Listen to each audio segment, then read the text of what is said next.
नमस्ते। कैसे हैं आप सब लोग? आई होप आप सब लोग बहुत अच्छे हैं। चलिए राजस्थान ज्योग्राफी स्टार्ट करते हैं। और राजस्थान ज्योग्राफी में हम लोग पढ़ रहे थे राजस्थान की नदियाँ, है ना। तो इस बार हम लोग पढ़ने वाले हैं राजस्थान की एक बहुत ही इम्पोर्टेंट नदी को, जिसका नाम है चंबल नदी। ठीक है। देखिए राजस्थान का जो साउथ और ईस्ट वाला पोर्शन है, या जो हाड़ौती वाला क्षेत्र है, उसको अगर हम ध्यान से देखें तो उस क्षेत्र से एक बहुत महत्वपूर्ण नदी बहती है, जिसका नाम है चंबल नदी। कौन सी नदी? चंबल नदी। आप इस हाड़ौती क्षेत्र को देखेंगे कि ये जो क्षेत्र है वो मुख्य रूप से एमपी से लगा हुआ है। किससे लगा हुआ है? एमपी से। और एमपी में आपके एक विंध्याचल पर्वतमाला है, और वहीं पर आपकी एक जगह है जिसका नाम है जनापाव। इस क्षेत्र की पहाड़ियां हैं जनापाव पहाड़ियां। तो इन जनापाव पहाड़ियों से आपके उद्गम होता है किसका? चंबल नदी का। अब ये चंबल नदी आप देखिए कि मुख्य रूप से एमपी में बहते हुए, फिर राजस्थान में बहते हुए, फिर ये क्या कर रही है? राजस्थान और एमपी का जो बॉर्डर है उस क्षेत्र में बह रही है, और फिर इधर यूपी में यमुना नदी में जाकर मिल जाती है। क्लियर हुई बात? तो कौन कौन सी जगहें बताई? एमपी, फिर राजस्थान, फिर राजस्थान एमपी का बॉर्डर, और फिर आपके हो गया यूपी। क्लियर है? अगर हम विस्तृत रूप में क्षेत्र को देखें तो जो ये जनापाव पहाड़ी है, यहाँ से उद्गम होने के बाद चंबल में कुछ छोटी छोटी जलधाराएं मिलती हैं। तो उनके नाम ध्यान रखिएगा। जैसे एक आपको नाम मिलता है सीवान, फिर नाम मिलेगा रेतम, फिर नाम मिलेगा सिप्रा। तो ये कुछ छोटी जलधाराएं हैं जो अपने को याद रखनी है। कौन कौन सी? सीवान, रेतम, सिप्रा। इन जलधाराओं का पानी एमपी में ही चंबल में समा जाता है। राजस्थान में आप देखेंगे कि जो अपनी चंबल नदी है उसका प्रवेश होता है चित्तौड़गढ़ में। इसका प्रवेश कहाँ होता है? चित्तौड़गढ़ में। और चित्तौड़गढ़ में ही आपकी एक जगह है चौरासीगढ़। चित्तौड़गढ़ में जगह कौन सी? चौरासीगढ़। तो इस चौरासीगढ़ क्षेत्र से होकर चंबल राजस्थान में प्रवेश करती है। फिर चंबल नदी आप देखेंगे कि जो अपना ये कोटा का क्षेत्र है, जो अपना बूंदी का क्षेत्र है, वहां से होते हुए फिर आगे जो अपना ये सवाई माधोपुर का क्षेत्र है ना, उसके बाद में करौली, उसके बाद में धौलपुर। तो इन क्षेत्रों से होते हुए चंबल राजस्थान में बहती है। अगर हम दक्षिण से उत्तर की ओर जिलों का क्रम देखें तो सबसे पहले आता है चित्तौड़, फिर कोटा, बूंदी, सवाई माधोपुर, करौली और धौलपुर। टोटल 6 जिलों से होकर चंबल राजस्थान से प्रवाहित होती है। और लास्ट में देख लीजिए, ये जो ब्लू लाइन है वो आपके यमुना नदी को इंडिकेट कर रही है, और यमुना नदी में समा जाएगी कौन सी नदी? चंबल नदी। तो आई थिंक आपको मेरे पॉइंट क्लियर हुए होंगे, है ना। अब इन पॉइंट को थोड़ा अच्छे से वापस देख लेते हैं। ठीक है, देखो पेपर चेंज कर ले पहले। हो जा भैया पेपर चेंज। चलो अब देखो हमने क्या क्या पढ़ा है। हमने पढ़ा है चंबल नदी का उद्गम। हमने पढ़ा था कि विंध्याचल पर्वतमाला कहाँ है? एमपी में। और एमपी में जो जनापाव पहाड़ी है वहां से उद्गम होता है किसका? चंबल नदी का। तो पॉइंट क्लियर है सबके? दूसरा पॉइंट हम देखेंगे कि अपवा क्षेत्र। तो 6 जिले हैं अपवाह में, राजस्थान के संदर्भ में। क्लियर? कौन कौन से जिले हैं? दक्षिण से उत्तर क्रम ध्यान रखना है। चित्तौड़, कोटा, बूंदी, सवाई माधोपुर, करौली और धौलपुर। और फिर चंबल नदी अपना पानी गिरा देगी यमुना में। यमुना में पानी कहाँ गिराती है? इटावा जगह है जो कि कहाँ है? यूपी में। क्लियर? एक ये ध्यान रखना कि जो चंबल नदी है वो अपने कोटा बूंदी, कोटा बूंदी, क्लियर, और बूंदी सवाई माधोपुर, बूंदी सवाई माधोपुर, है ना, इन क्षेत्रों की सीमा बनाती है। क्लियर हो गई बात? तो ये ध्यान रखिएगा। इसके बाद में हम देखें कि जो चंबल नदी है उसका जो संगम है कहाँ होता है, यमुना नदी में। कहाँ होता है, यमुना नदी में। तो यमुना नदी का ध्यान रखना।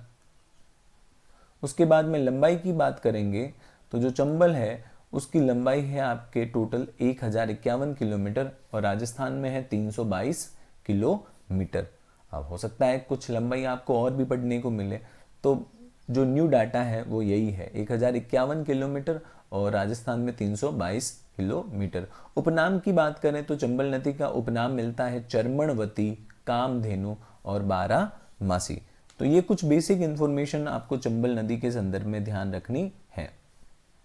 उसके बाद में हम अगर बात करें जो सबसे ज़्यादा एग्जाम में पूछा जाता है, चंबल की सहायक नदियाँ।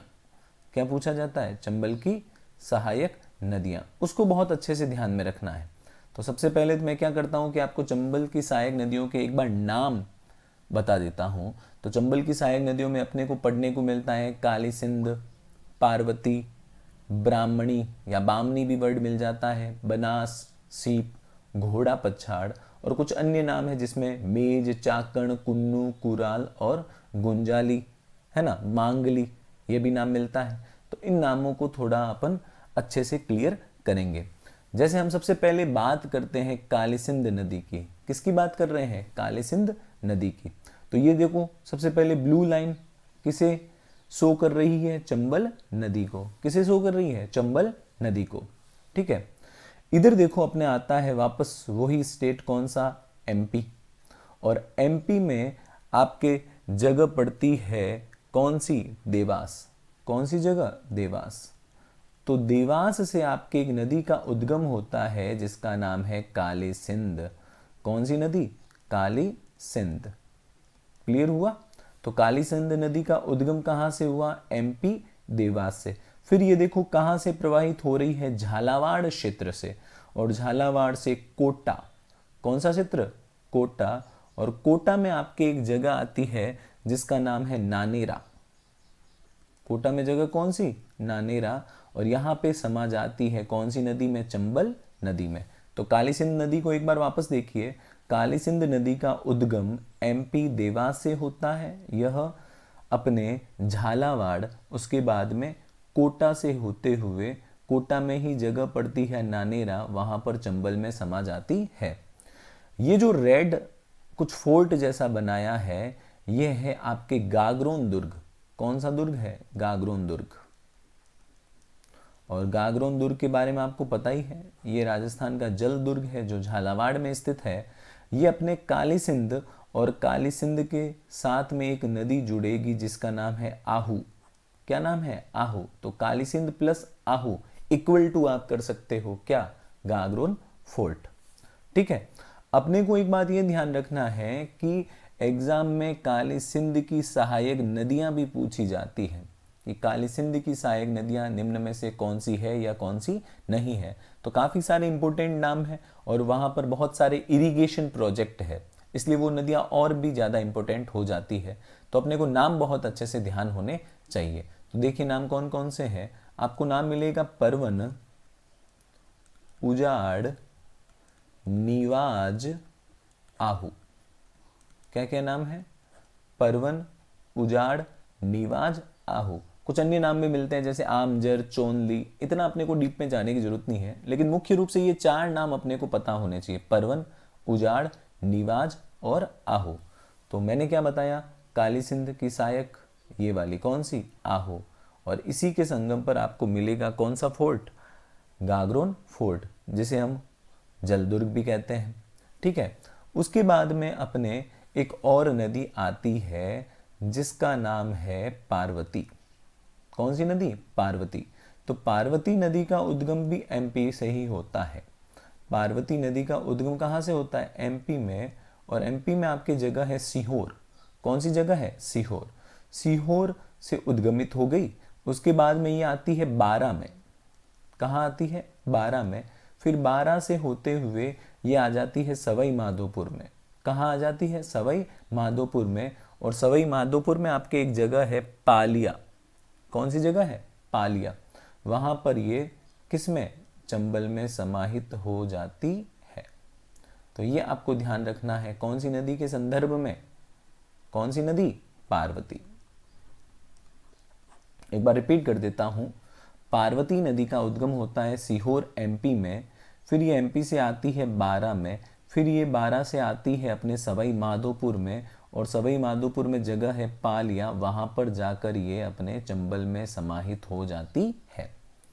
तो ये अपने को ध्यान रखना है, पार्वती नदी। अगर हम बात करें वापस पार्वती की सहायक नदियों के बारे में, तो पार्वती की सहायक नदियां भी अपने इम्पोर्टेंट होती है। उनमें कौन कौन सी है? देखो, अंधेरी, क्या नाम है? अंधेरी, रेतरी, अहेली और कूल। क्या क्या शब्द है? अंधेरी, रेतरी, अहेली और कूल। याद रह जाएंगे आई थिंक, है ना? तो काली सिंध और पार्वती नदियां काफी इंपॉर्टेंट रहेगी आपके चंबल नदी के संदर्भ में। इसके बाद में देखो, आपकी एक नदी आती है ब्राह्मणी या बामनी।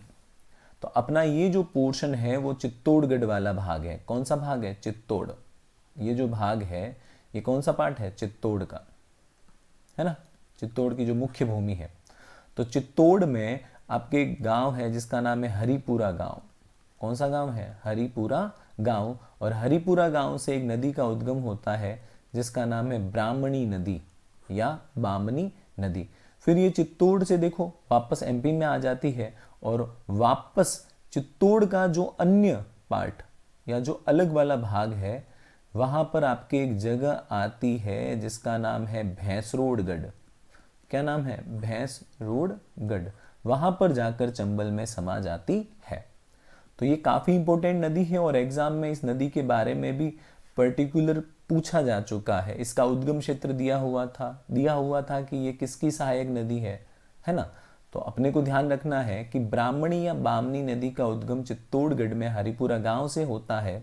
चित्तौड़गढ़ से ये एमपी, और चित्तौड़गढ़ का जो अलग वाला पार्ट है वहां पर भैंसरोडगढ़ जगह है, वहां पर जाकर चंबल में समाहित हो जाती है। तो ये भी नदी क्लियर है आपके। तीसरी नदी कौन सी होगी? ब्राह्मणी या बामनी।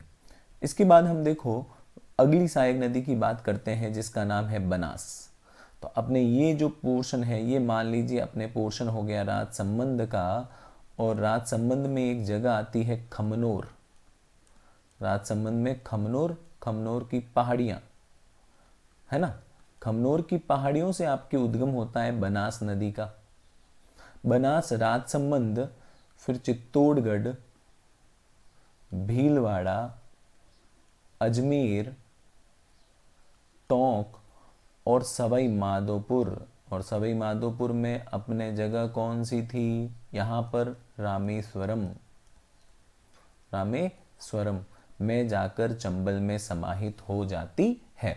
वैसे ये एक त्रिवेणी संगम है जहां पर अपने बनास हो गई, जहां पर अपने चंबल हो गई, और यहीं पर एक नदी आएगी जिसका नाम है सीप। आप याद कर सकते हैं BSC। बी मतलब बनास, एस मतलब सीप, और सी मतलब चंबल। क्लियर? आगे हम त्रिवेणी संगम पढ़ेंगे तो वहां पर ये त्रिवेणी संगम वाला पॉइंट क्लियर वापस अच्छे से हो जाएगा। ठीक है। एक और सहायक नदी है, उसका नाम है अपने मेज नदी। क्या नाम है? मेज नदी। तो जो ये मेज नदी है इसका उद्गम होता है भीलवाड़ा से। कहां से होता है? भीलवाड़ा से। और भीलवाड़ा से ये बूंदी, भीलवाड़ा से कहां? ये बूंदी में जाकर अपने चंबल नदी में समाहित हो जाती है। तो ये कुछ सहायक नदियां जो मैंने आपको पढ़ाई है वो आपको ध्यान रखनी है। तो बनास भी क्लियर हो गई, सीप के बारे में बता दिया, ये त्रिवेणी संगम के अंतर्गत पढ़ने को मिलता है ना? फिर अन्य सहायक नदियों में घोड़ा पछाड़ है, मेज अभी हमने डिटेल में कवर की है, चाकण है, कुन्नू है, कुराल है, गुंजाली है। तो ध्यान रखिएगा आपको बहुत अच्छे से क्लियर करना है चंबल की सहायक नदियों को, क्योंकि चंबल की सहायक नदियां एग्जाम में पूछी जाती है। और यहां तक कि जो उसकी सहायक नदियां हैं उनकी सहायक नदियों के एग्जाम में सवाल आते हैं, जिनमें दो सबसे ज्यादा इंपॉर्टेंट रहती है। एक तो हो गई काली सिंध और एक हो गई पार्वती। क्लियर रहेगा? इसके बाद में देखो चंबल नदी के संदर्भ में आपको चंबल परियोजना के बारे में बेसिक सी इंफॉर्मेशन होनी जरूरी है। एग्जाम में पूछा जाता है चंबल परियोजना के बारे में। वही वापस हम अगर चंबल नदी के पथ को देखें जो मुख्य रूप से आपको मिलेगा एमपी और राजस्थान में, है ना। तो इसमें आप देखते हैं कि ये जो येलो पार्ट मैंने बनाया है, यहाँ पर अपने कुछ बांध बने हुए हैं। अब वो बांध कौन कौन से हैं, देखो। जो अपना एमपी वाला पार्ट है, कौन सा पार्ट है, एमपी वाला। एमपी में अपने एक जिला आता है मंदसौर। कौन सा जिला आता है, मंदसौर। और यहाँ पर एक बांध बना हुआ है जिसका नाम है गांधी सागर बांध। कौन सा बांध बना है, गांधी सागर बांध। फिर हम जब चित्तौड़गढ़ का जो अन्य वाला पार्ट है वहां पर आएंगे तो यहाँ पर अपने को एक बांध मिलता है राणा प्रताप सागर बांध। राणा प्रताप सागर बांध। फिर हम जब कोटा वाले क्षेत्र में आते हैं तो कोटा में हमें एक बांध मिलता है जिसका नाम है जवाहर सागर बांध। कौन सा बांध है, जवाहर सागर बांध। इसे कोटा डैम या कोटा बांध भी बोला जाता है। क्लियर रहेगा। तो चंबल परियोजना राजस्थान एमपी की संयुक्त परियोजना है। दोनों का 50-50% हिस्सा है, 50:50। 3 चरण में ये प्रोजेक्ट पूरा हुआ है। अगर देखा जाए तो जो पहला चरण था उसमें अपने एक तो गांधी सागर बांध बना था और उसी के साथ में कोटा बैराज का निर्माण किया गया था। किसका निर्माण किया गया था, कोटा बैराज का। बैरेज का मतलब क्या होता है कि ऐसा बांध जिसका जो उपयोग है वो मुख्य रूप से सिंचाई में किया जाएगा। ऐसा बांध जिसके पानी का उपयोग मुख्य रूप से किस में होगा, सिंचाई में। वही क्या कहलाता है, बैराज। अब द्वितीय चरण की बात करें तो उसमें आपके चित्तौड़गढ़ में बना था राणा प्रताप सागर बांध। क्लियर हो गई बात। और तृतीय चरण की बात करेंगे तो उसमें आपके बना है कोटा डैम, या फिर जिसे हम क्या बोलते हैं, जवाहर सागर बांध। आई होप आपको ये सारी चीजें क्लियर होंगी। तो इन चीज़ों को बार बार रिपीट कीजिए। जितना अच्छे से आप चीज़ों को रिपीट करेंगे वो आपके एकदम स्थायी मेमोरी में बैठ जाएगी। बस होता क्या है कि हमें चीज़ें बहुत अच्छे से पढ़नी होती है और उन चीज़ों को मल्टीपल टाइम रिवीजन में लाना होता है। जितना अच्छा आप रिवीजन करेंगे वो चीज़ें आपके एकदम फिक्स मेमोरी में बैठ जाएंगी। तो आई होप आपको मेरा पढ़ाना अच्छा लगा हो। तो वीडियो को लाइक कीजिए, शेयर कीजिए, चैनल को सब्सक्राइब कीजिए, है ना। सब्सक्राइब तो जो भी आपको अच्छा लगे कर दीजिए बस। Okay, thank you for watching this channel.